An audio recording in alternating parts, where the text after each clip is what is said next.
അസ്സലാമു അലൈക്കും വറഹ്മത്തുള്ളാഹി. അൽഹംദുലില്ലാഹ് വസല്ലല്ലാഹു അലാ ഖതമിൽ അംബിയാഇ വൽ മുർസലീൻ. ഖരീഫൻ ഫിൽ ജന്ന, സ്വർഗത്തിൽ നമുക്ക് ലഭിക്കുന്ന നിരവധി അനുഗ്രഹങ്ങൾ.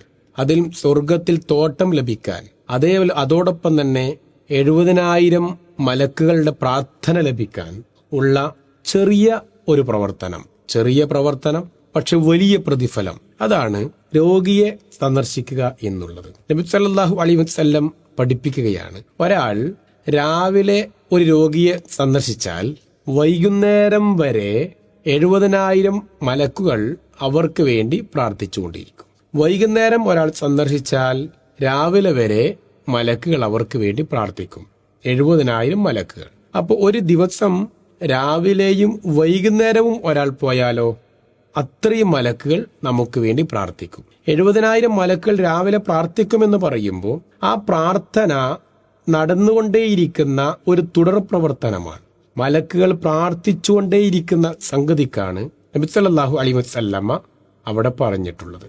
അപ്പോ ഒരു ദിവസം തന്നെ രാവിലെയും വൈകുന്നേരവും പോവുകയാണെങ്കിൽ 1,00,000-ൽ പരം മലക്കുകളാണ് നമുക്ക് വേണ്ടി പ്രാർത്ഥിച്ചു കൊണ്ടിരിക്കുക എന്നുള്ളത് വളരെ ശ്രദ്ധേയമായ ഒരു വിഷയമാണ്. അതിനാൽ 1,00,000-ൽ പരം മലക്കളുടെ പ്രാർത്ഥന ലഭിക്കാൻ എന്നും രോഗിയെ സന്ദർശിക്കുക എന്നുള്ളത് നമ്മുടെ ശ്രദ്ധയായി കാണേണ്ടതാണ്. അതുകൊണ്ട് തന്നെ നിത്യമായി രോഗികളെ പരിചരിക്കുവാനും രോഗികളെ സന്ദർശിക്കുവാനും ഉള്ള ശ്രദ്ധയും ജാഗ്രതയും താല്പര്യവും ഉണ്ടാവണം എന്ന് സാന്ദർഭികമായി ഓർമ്മിപ്പിക്കുകയാണ്. അല്ലാഹു കൂടത്തിൽ മലക്കുകളുടെ പ്രാർത്ഥന ലഭിക്കുന്നവരിൽ നമ്മെ എല്ലാവരെയും ഉൾപ്പെടുത്തുമാറാവട്ടെ. അസ്സലാമു അലൈക്കും വറഹ്മത്തുള്ളാഹി വബറകാതുഹു.